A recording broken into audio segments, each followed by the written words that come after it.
back to Crappy to Happy.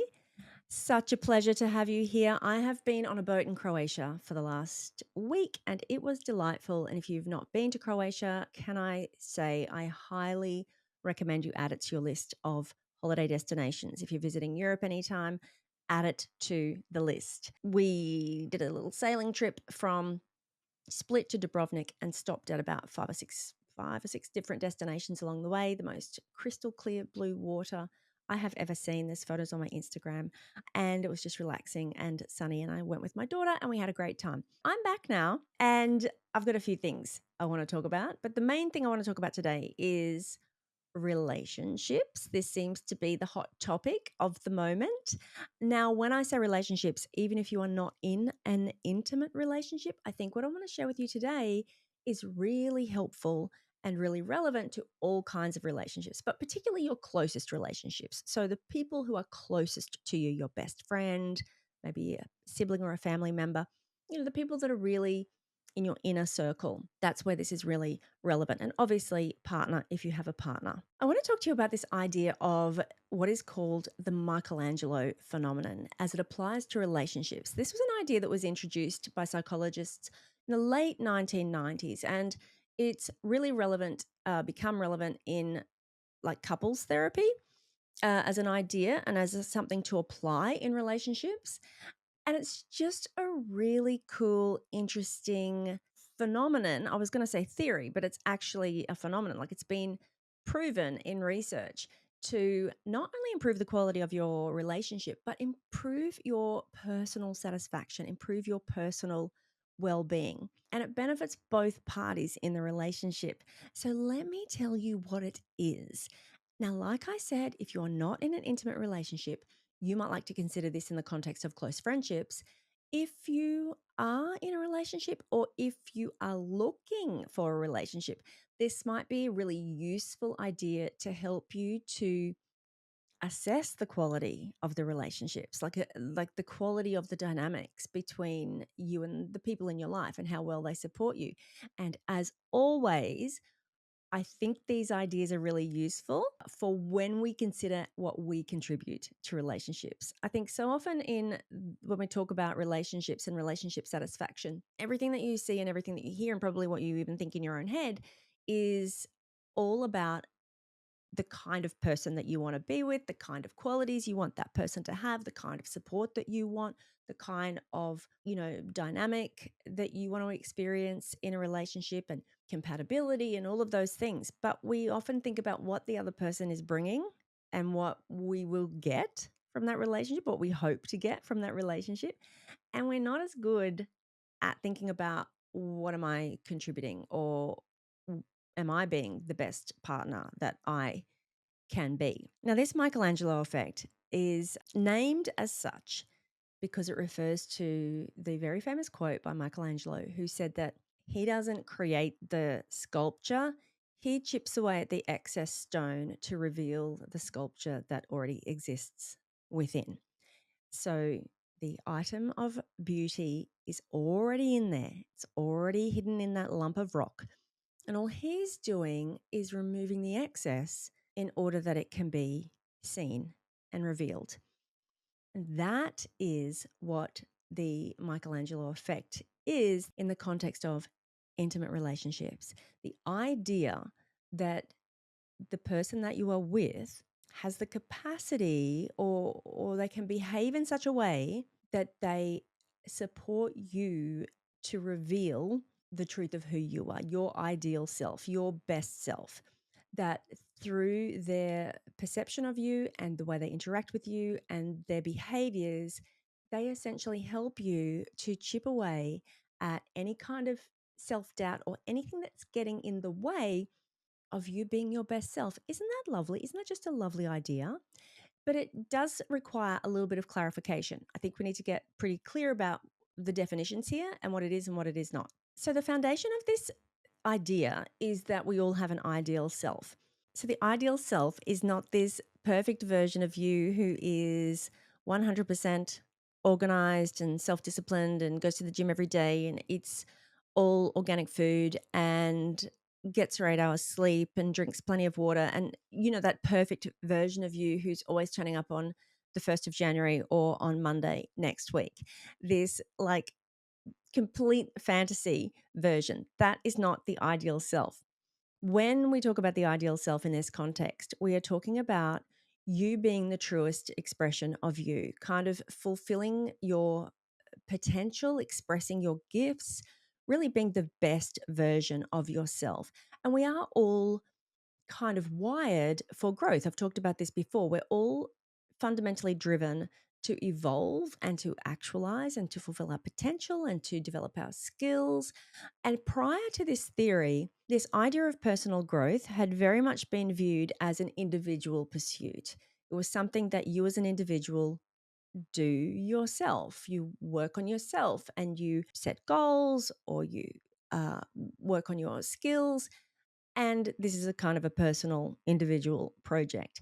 This Michelangelo phenomenon, when it was introduced, was really the first time, I guess, in the personal development field that they took into consideration how another person can contribute to your personal growth, how another person in an intimate relationship can actually support you on your own journey of personal evolution and moving towards aspiring to grow towards being the best version of you.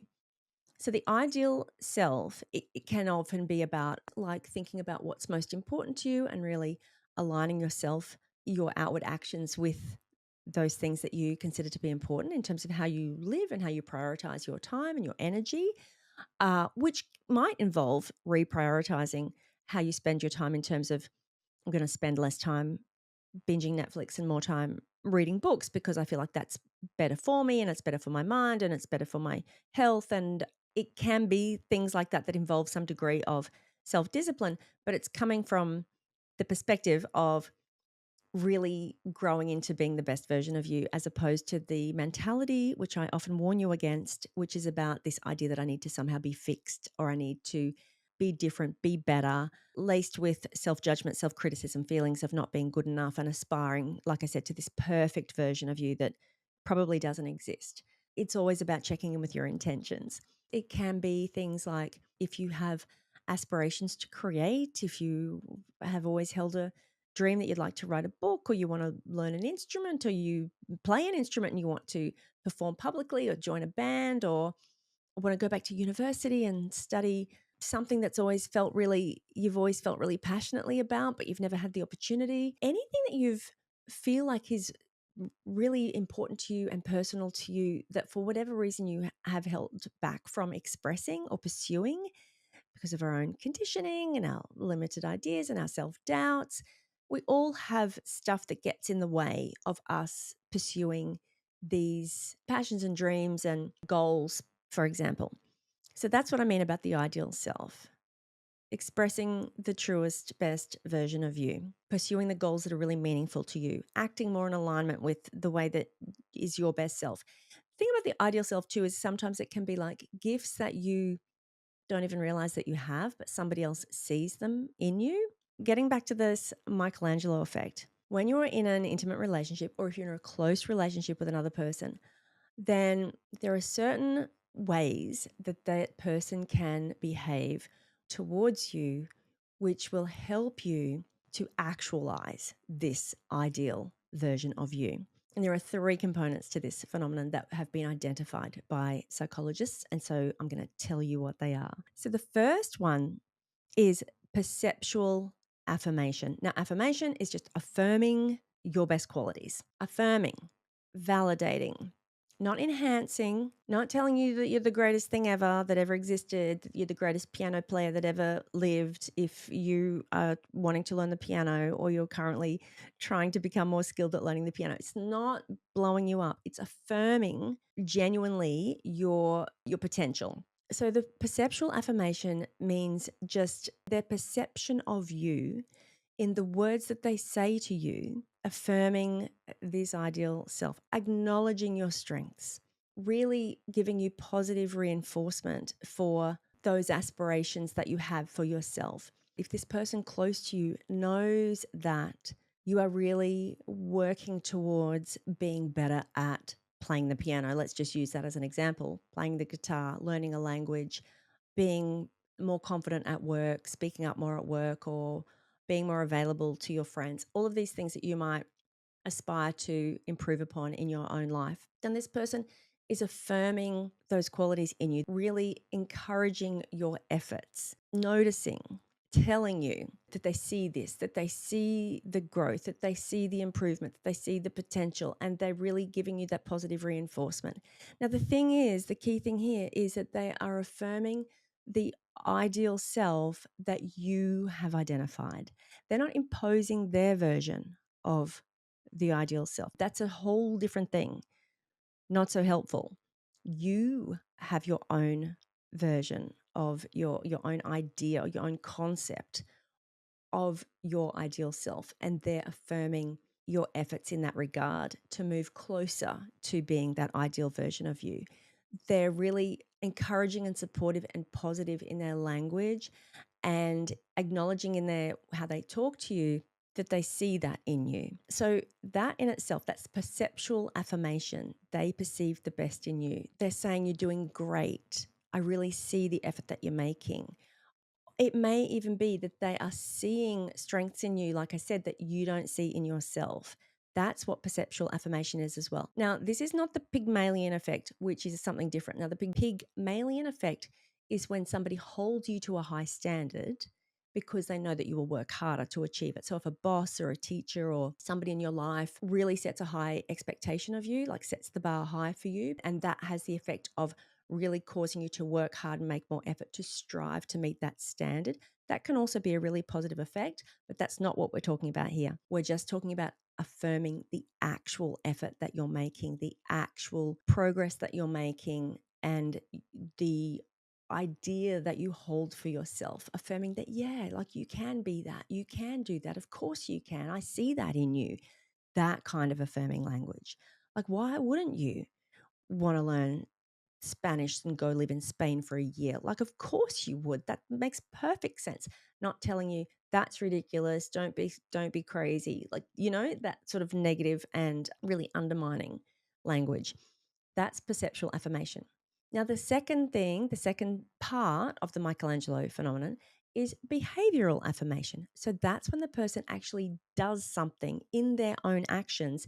They are affirming your efforts and your ideal self.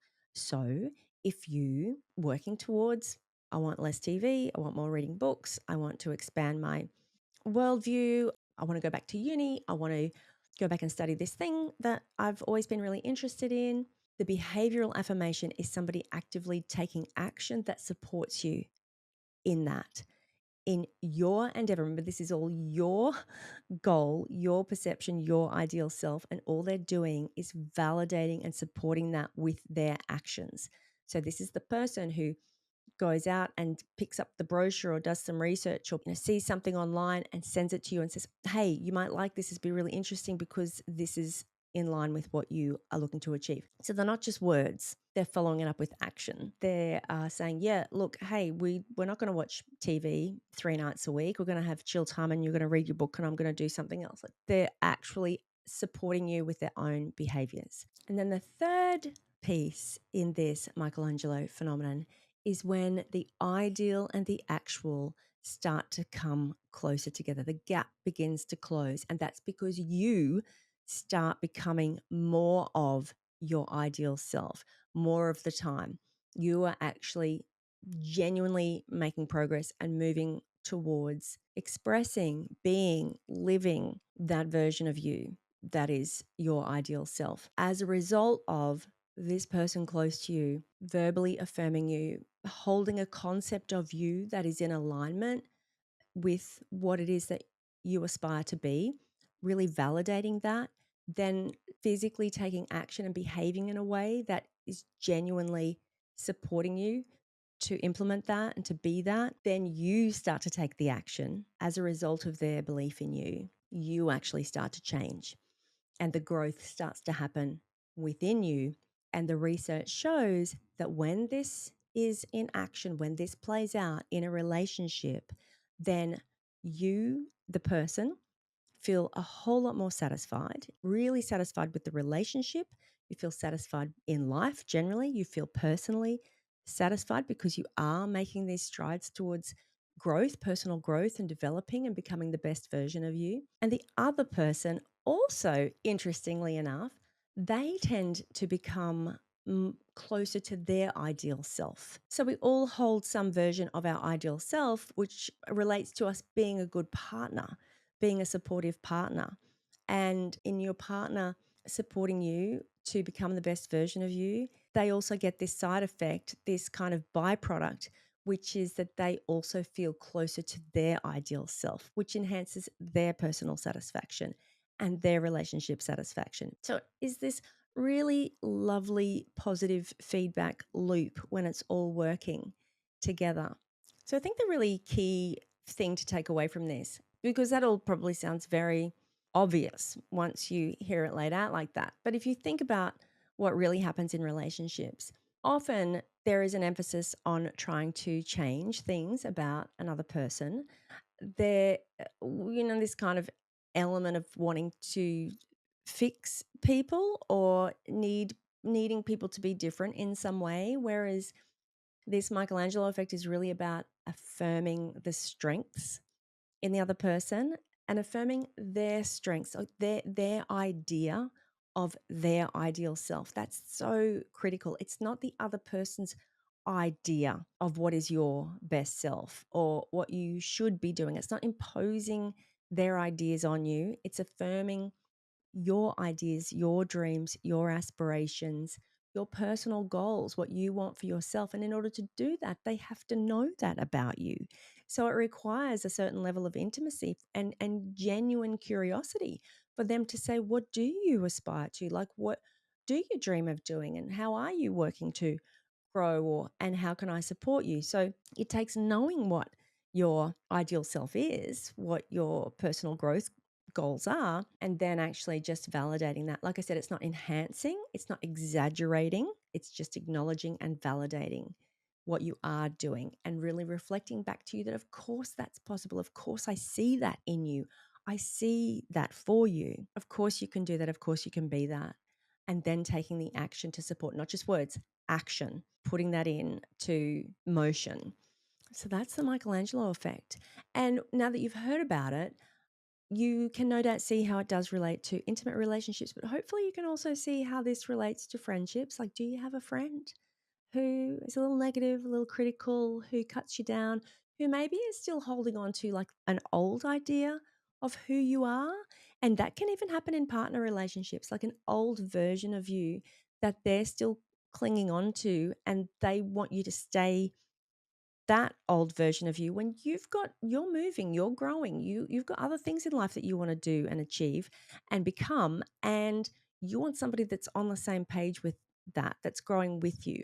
So who in your life is there with you and growing with you and supporting your growth, and who is really still stuck holding on to an old version of you? You know how there's people who sometimes in the comments that they make or the things that they say, it's so obvious that they're referring to a version of you in their judgments of you, or their perceptions of you, or their opinions of who you are. They just have to say one thing and you think, oh my God, like that version of me is long gone. Who, like, where have you been? We've all got those people in our life that are still stuck on some old version. That version's gone. So are your people keeping up with you? Are the people closest to you, are they with you on the same page, and are they affirming your growth and really supporting and championing your growth? And are you? This is always the question. Are you, with the people closest to you, on the same page? Do you know what their current dreams are? Do you know what they're working towards? Are you still hanging on to an old version of somebody in your life? Or are you still trying to fix or change somebody instead of actually affirming and acknowledging their strengths and really seeing their truest potential and supporting them to really emerge, not become something that they're not? It's not about anybody becoming something that they're not, but it's about helping them to emerge as the truest, most authentic version of themselves. There's lots of reasons why we choose not to or feel we are unable to be that truest version of ourselves, do the things that we really aspire to, fulfill the dreams that feel really important to us.